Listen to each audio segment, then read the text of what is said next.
नमस्कार, बुलेटिन में आपका स्वागत है। आपके साथ मैं हूं जीनत सिद्दीकी। शुरुआत खबरों की करेंगे। देहरादून से बड़ी खबर आ रही है। चुनाव प्रचार को लेकर सीएम के ताबड़तोड़ दौरे। आज 3 विधानसभा क्षेत्रों का दौरा करेंगे सीएम। कपकोट में सुबह 11 बजे डोर टू डोर संपर्क, दोपहर 1 बजे जागेश्वर में indoor meeting, door to door जनसंपर्क भी करेंगे सीएम धामी। द्वाराहाट में भी जनसंपर्क और इंडोर मीटिंग करेंगे। तो एक तरह से स्टार प्रचारक हैं, जिम्मेदारी उनकी है। लगातार सुपर एक्टिव मोड में अलग अलग विधानसभाओं में वो प्रचार प्रसार कर रहे हैं। दीपांकर हमारे साथ जुड़े हुए हैं। दीपांकर, क्योंकि काउंटडाउन शुरू हो चुका है, आज का जो सीएम का प्रचार प्रसार का कार्यक्रम है वो बताइएगा जरा दर्शकों को। बिल्कुल जीनत, 14 दिन के बाद 14 तारीख को वोटिंग होगी उत्तराखंड में 2022 के चुनाव के लिए। और मुख्यमंत्री पुष्कर सिंह धामी क्योंकि बीजेपी का फेस है, इस वक्त मुख्यमंत्री है, तो काफी बड़ी जिम्मेदारी उनके कंधों पर है। आज मुख्यमंत्री 3 विधानसभा क्षेत्रों का दौरा करने वाले हैं, जिसमें कपकोट, जागेश्वर और द्वाराहाट है। द्वाराहाट और कपकोट में अभी बीजेपी के सिटिंग विधायक हैं, जबकि जागेश्वर में कांग्रेस के गोविंद सिंह कुंजवाला भी विधायक है। तो मुख्यमंत्री अभी इंडोर बैठक करेंगे, डोर टू डोर जनसंपर्क करेंगे। और खास बात यह है कि अभी छोटे जिलों को बीजेपी कवर कर रही है। शुरुआत में अमित शाह ने, जो गृह मंत्री हैं, उन्होंने रुद्रप्रयाग डिस्ट्रिक्ट में बैठक की थी। इसके अलावा मुख्यमंत्री का चिन्याली सौड़ गए थे। उत्तरकाशी यहाँ 3 सीटें हैं, रुद्रप्रयाग में 2 सीटें हैं, बागेश्वर में 2 सीटें हैं, वहां कपकोट आज मुख्यमंत्री जा रहे हैं। उसके बाद फिर बड़े डिस्ट्रिक्ट आएंगे, जिनमें देहरादून, हरिद्वार, उधम सिंह नगर, ताकि जैसे जैसे चुनाव आगे बढ़ेगा बड़े डिस्ट्रिक्ट कवर किए जाए। तो मुख्यमंत्री की कोशिश यह है कि अगले 14 दिनों में 13 तारीख की शाम 5 बजे तक मैक्सिमम विधानसभाओं को कवर किया जाए, क्योंकि जो 57 का मैंडेट आपको 2017 में मिला था उसको बरकरार रखना या 36 के आंकड़े से ऊपर जाना, यह सबसे बड़ा चैलेंज फिलहाल बीजेपी के लिए उत्तराखंड में। दीपांकर, वैसे तो नेता जो है बीजेपी के वो 60+ की बात करते हैं, इससे कम पर बात ही नहीं करते। अब जो एक और सवाल ये उठता है, क्योंकि इंटरनल नाराजगी है, 16 ऐसे नेता हैं जिन्होंने निर्दलीय पर्चा भर दिया है। आपके पिछले जो मुख्यमंत्री हैं रहे, जो पूर्व के, वो थोड़ा नाराज चल रहे हैं। तो जिम्मेदारी भी आ गई है बड़ी, क्योंकि ये आपकी परफॉर्मेंस का भी टेस्ट हो जाएगा एज अ स्टार प्रचारक।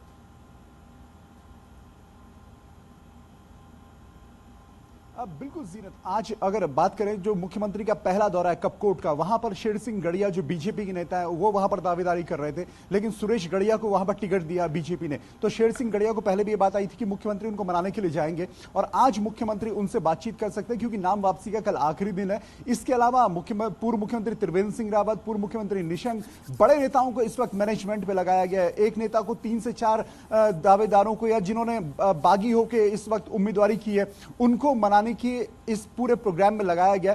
और बीजेपी को इस बात का भरोसा है कि 31 तारीख शाम, यानी कल शाम 5 बजे तक वो नाम वापसी के लिए इन नेताओं को मना लेगी, क्योंकि एक एक सीट आपके लिए बहुत क्रूशियल है, क्योंकि विपक्ष में कांग्रेस है। कांग्रेस भी इस कोशिश में है कि सरकार में आए, तो दोनों पार्टियों के ऊपर दबाव है जीनत। बिल्कुल, और उत्तराखंड की राजनीतिक हिस्ट्री की जब बात करते हैं तो कोई भी सरकार रिपीट नहीं हुई है, तो ये भी ध्यान में रखना पड़ता है, और इसलिए चुनौती बड़ी। बहुत शुक्रिया आपका दीपांकर, तमाम जानकारियों के लिए। और अब बात करें एक और बड़ी खबर की, तो बीजेपी नेता जो है पूर्व सीएम विजय बहुगुणा ने हरीश रावत को लेकर विवादित बयान दिया और उनकी लालकुआं सीट पर उम्मीदवारी पर सवाल उठा दिए। विजय बहुगुणा ने कहा कि लालकुआं हरीश रावत के लिए मौत का कुआं साबित होगा और लालकुआं में हरीश रावत की राजनीतिक मौत होगी, जिसके बाद सियासी बवाल मच गया।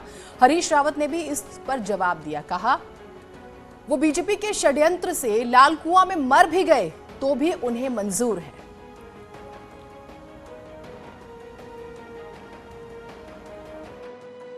से लेकर के बरेली रोड। पूर्व सीएम हरीश रावत के लालकुआं से चुनाव मैदान में उतरते ही बीजेपी नेता उन पर हमलावर हो गए हैं। हरदा का लालकुआं से चुनाव लड़ना बीजेपी नेताओं को रास नहीं आ रहा। हल्द्वानी पहुंचे हरीश रावत के पुराने धुर विरोधी और पूर्व मुख्यमंत्री विजय बहुगुणा ने तो सारी सीमाएं लांघते हुए हरीश रावत की राजनीतिक मौत की भविष्यवाणी तक कर डाली। जहां से हारे थे वहीं से लड़ते और जीते तो उनका हम सम्मान करते, लेकिन नए नए क्षेत्रों में जो वो इस वक्त भ्रमण कर रहे हैं वो गलत जगह पहुंच गए हैं। और जो जिस विधानसभा में गए हैं लालकुआं में, वहां भारतीय जनता पार्टी बहुत मजबूत है। और आप देखिएगा जब मतगणना होगी वो सीट बीजेपी जीतेगी और ऐसा हारेगी। नहीं देखिए मैम, राजनीतिक वैसे तो उनकी बड़ी लंबी आयु है, 100 वर्ष पूरा करेंगे, लेकिन मुझे लगता है कि जहां वो गए हैं वो कुआं उनके लिए राजनीतिक मौत का कुआं। जाहिर है मौका सियासत का था, लिहाजा विजय बहुगुणा के तीखे हमले का हरीश रावत ने भी करारा जवाब दिया। रावत ने इसे सीधे बीजेपी के षड्यंत्र से जोड़ दिया। हम तो हमेशा खतरों के खिलाड़ी रहे हैं और यहाँ सब अपने ही हैं हमारे। इनके लिए, ये बिंदु खत्ता के लिए तो सब जानते हैं मैंने कितना संघर्ष किया, और अपने घर में अपनों के बीच में मौत होती है तो वो भी सौभाग्य की बात है। तो मैं उनको मेरी तरफ से इस शुभकामना के लिए बहुत धन्यवाद दे दीजिएगा। हरीश रावत यहाँ की सेवा की भावना से आया है। यदि भाजपा वाले समझते हैं कि षड्यंत्रपूर्वक इसको मेरी मौत का कुआं बना सकते हैं तो मैं उसके लिए भी उनको धन्यवाद दूंगा। सियासत के माहिर खिलाड़ी हरीश रावत ने विजय बहुगुणा के बयान को तुरंत लपक लिया और बहुगुणा के बहाने पूरी बीजेपी को कटघरे में खड़ा कर डाला। ऐसे में बहुगुणा के बिगड़े बोल से लाल कुआं के साथ ही पूरे सूबे में सियासत गर्म है। न्यूज़ 18 के लिए हल्द्वानी से शैलेंद्र नेगी की रिपोर्ट। पूर्व सीएम विजय बहुगुणा के बाद अब बीजेपी के प्रदेश अध्यक्ष मदन कौशिक ने भी लाल कुआं से कांग्रेस प्रत्याशी पूर्व सीएम हरीश रावत पर कटाक्ष किया। मदन कौशिक ने कहा कि कांग्रेस में चुनाव आने से पहले ही भगदड़ मच गई है, लिहाजा उसे टिकट बदलने पड़े हैं। कांग्रेस चुनाव में आने से पहले ही भगदड़ मच गई, कांग्रेस को अपने टिकट बदलने पड़े और भगवान राम के नाम पर नगर से कुएं में धकेले गए एक बड़े नेता को, यह भी आश्चर्य की बात है। बीजेपी के कई बागी नेताओं ने नामांकन दाखिल किया है और अब उन्हें मनाने के लिए पार्टी ने पूरी ताकत झोंक दी, जिसका हम अभी जिक्र भी कर रहे थे। नाम वापसी का कल यानी सोमवार तक का समय बीजेपी सभी को मनाने में जुटी हुई है। इसके लिए सीएम धामी, पूर्व सीएम सांसद, पूर्व सांसद, प्रभारी, सह प्रभारी सभी को ड्यूटी में लगाया गया है। बीजेपी के 16 ऐसे नेता हैं जो अधिकृत प्रत्याशी के खिलाफ मैदान में उतरे हैं, जिन्हें मनाने के लिए अलग अलग नेता तैनात किए जा रहे हैं।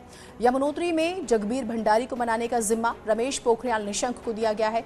कोटद्वार में धीरेन्द्र चौहान, धनौल्टी में महावीर रांगड़, हल्द्वानी में गजराज बिष्ट और भीमताल में मनोज शाह को मनाने की जिम्मेदारी पूर्व सीएम त्रिवेंद्र रावत को भी दी गई है। किच्छा में अजय तिवारी को संभालने का जिम्मा मंत्री अरविंद पांडे को दिया गया है। रुद्रपुर में सिटिंग विधायक राजकुमार ठुकराल को मनाने का जिम्मा पुष्कर सिंह धामी के पास है, तो वहीं नैनीताल में पवन चौहान और कुंदन सिंह मेहता को भी खुद सीएम धामी समझा रहे हैं। देहरादून के धर्मपुर सीट पर वीर सिंह पवार के लिए निशंक को जिम्मेदारी दी गई है। भारतीय जनता पार्टी के कुछ कार्यकर्ताओं ने नामांकन किया है और प्रदेश का शीर्ष नेतृत्व इस मामले में बहुत गंभीर है। पार्टी के कई वरिष्ठ पदाधिकारियों को, माननीय सांसदगणों को, पूर्व मुख्यमंत्री गणों को और पार्टी के वरिष्ठ नेताओं को, जिनका जहां जैसा भी संपर्क है, उनसे बातचीत करने को और वो पार्टी के समर्थन में भी डुल करें और पार्टी के प्रत्याशी के लिए काम करें, ऐसी जिम्मेदारी दी गई है। उत्तरकाशी के यमुनोत्री विधानसभा में सीएम धामी प्रचार करने पहुंचे, जहां उन्होंने कांग्रेस प्रत्याशी जिला पंचायत अध्यक्ष दीपक बिलजवाण के आरोप का खंडन किया। सीएम धामी ने कहा है कि जांच के आधार पर जिला पंचायत अध्यक्ष को भ्रष्टाचार में बर्खास्त कर दिया गया था। हालांकि हाईकोर्ट ने सरकार के इस फैसले को पलटते हुए जिला पंचायत अध्यक्ष को बहाल कर दिया है, जिसके बाद यमुनोत्री से कांग्रेस प्रत्याशी दीपक बिलजवाण लगातार बीजेपी पर हमलावर हैं। सीएम ने कहा है कि कांग्रेस पार्टी भ्रष्टाचार की जननी है, यहाँ की जनता सब कुछ देख रही है। भावना नहीं है, वो चूंकि जो जिनके ऊपर आरोप लगे हैं उन आरोपों की जांच हुई है, आरोपों की जांच होने पर ही कार्रवाई हुई है। हम लोग भ्रष्टाचार के खिलाफ हैं और कांग्रेस पार्टी भ्रष्टाचार की जननी है, ये सिद्ध हो गया है। उन्होंने जिस प्रकार के लोगों को चुनाव मैदान में उतारा है वो यमुनोत्री की जनता, उत्तराखंड की जनता देख रही है। उधर टिहरी जिले में टिहरी विधानसभा सीट सबसे हॉट सीट बन चुकी है, जहां पूर्व पीपीसी चीफ किशोर उपाध्याय को बीजेपी ने अपना प्रत्याशी बनाया, तो वहीं टिहरी से बीजेपी के सिटिंग विधायक धन सिंह नेगी अब कांग्रेस से प्रत्याशी हैं। 27 जनवरी को जहां पूर्व पीसीसी चीफ किशोर उपाध्याय ने बीजेपी में ज्वाइनिंग की और बीजेपी ने टिहरी सीट से उन्हें अपना प्रत्याशी बनाया, वहीं टिहरी से बीजेपी के सिटिंग विधायक धन सिंह नेगी ने टिकट कटने के बाद कांग्रेस का दामन थामा और कांग्रेस ने टिहरी से धन सिंह नेगी को मैदान में उतारा।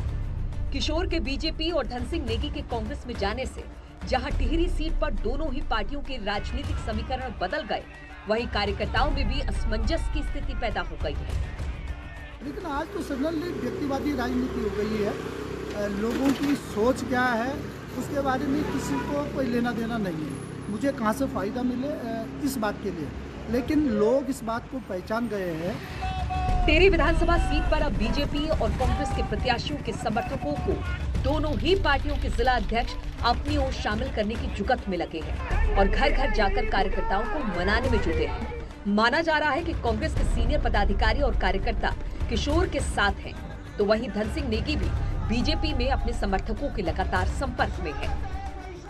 जो गए हैं उनका वो व्यक्तिगत मामला है, जो आए हैं उनकी पूरी पार्टी स्वागत करती है और मैं भारतीय जनता पार्टी के जिला अध्यक्ष होने के नाते ये कह सकता हूँ कि सारे भारतीय जनता पार्टी के कार्यकर्ता एकजुटता के साथ अपने नेता जिन्होंने वर्षों तक इस टिहरी की लड़ाई लड़ी है, अपने प्रत्याशी किशोर उपाध्याय के साथ है। टिहरी में थोड़ा ज्यादा हम मेहनत करने की जरूरत है और मुझे ये भरोसा है कि हमारे जितने नेतागण हैं, देखो जो कांग्रेस विचारधारा का व्यक्ति होगा वो कांग्रेस के साथ खड़ा होगा और जो किसी का व्यक्तिगत आदमी होगा, किसी के जातिगत समीकरण से लेकर क्षेत्रवाद से लेकर इस तरह का कोई व्यक्ति होगा तो फिर उसको हम कुछ नहीं कह सकते। मुझे ये लगता है कि फिर उन सब का वो दुर्भाग्य होगा क्योंकि प्रदेश में कांग्रेस की सरकार आ रही, जनता बदलाव चाहती है। टिहरी सीट पर बीजेपी और कांग्रेस में हुए दल बदल से जहां दोनों पार्टियों के समीकरण बदले हैं, तो वहीं टिहरी सीट भी हॉट सीट बन गई है। ऐसे में देखने वाली बात होगी कि दल बदल से किस नेता को कितना फायदा चुनावों में मिलेगा और जनता इस दल बदल को किस तरह से देखती है और किसे टिहरी से विधानसभा पहुंचाती है। टिहरी से न्यूज़ 18 के लिए सौरभ सिंह की रिपोर्ट। हरिद्वार की झबरेड़ा विधानसभा सीट पर इस बार त्रिकोणीय मुकाबला होने की संभावना है। राज्य बनने के बाद पहली बार 2017 विधानसभा चुनाव में बीजेपी ने अपना खाता खोला था, लेकिन कांग्रेस आज तक जीत हासिल नहीं कर पाई। अब इस सीट पर कांग्रेस से बीजेपी में आए राजपाल को प्रत्याशी बनाया गया है, जबकि कांग्रेस और बीएसपी नए चेहरों पर दांव खेल रही है। बीजेपी प्रत्याशी का कहना है कि भले ही बीजेपी में नए हों, लेकिन झबरेड़ा विधानसभा में पिछले 10 सालों से काम कर रहे हैं और इस बार जनता उनको जरूर विधानसभा में भेजेगी। उसका भरपूर लाभ मुझे यहाँ मिलेगा। मैंने 2010 से और 2022 अब चल रहा है, तो मैंने 11-12 साल इस क्षेत्र में लगाए हैं। निस्वार्थ भाव से, ईमानदारी और सच्चाई से लोगों ने मुझे जानने की और समझने की कोशिश की है और जिस वजह से इस क्षेत्र की जनता का मुझे भरपूर आशीर्वाद मिलेगा। उधर बद्रीनाथ में कमल खिलाना है, केदारनाथ में कमल खिलाना है, कर्णप्रयाग में कमल खिलाना है, थराली में भी कमल खिलाना है। जी हां, इन्हीं गीतों के साथ शुरू हो गया है चमोली जनपद में भारतीय जनता पार्टी की महिला मोर्चा का प्रचार अभियान। हर हर मोदी, घर घर मोदी के नारों से गूंज उठे हैं। गीतों के माध्यम से मोदी सरकार की उपलब्धियों को गिनाने का काम भारतीय जनता पार्टी की महिला मोर्चा जो है वो कर रही है।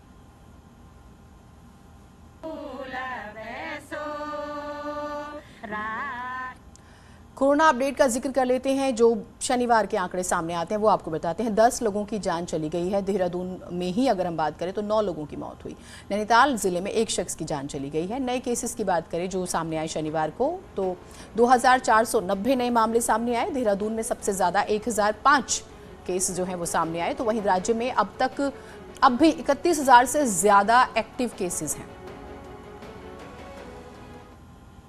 और देहरादून से एक हैरान करने वाली खबर आई, जहां पर एक पत्नी की हत्या करके पति फरार हुआ है। गला रेतकर उसने पत्नी की हत्या की। दरअसल वो परिवार के साथ रहता था किराए के मकान पर।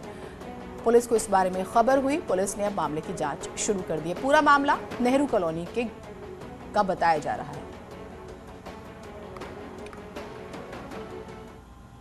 एक छोटा सा ब्रेक ले रहे हैं, कहीं मत जाइएगा।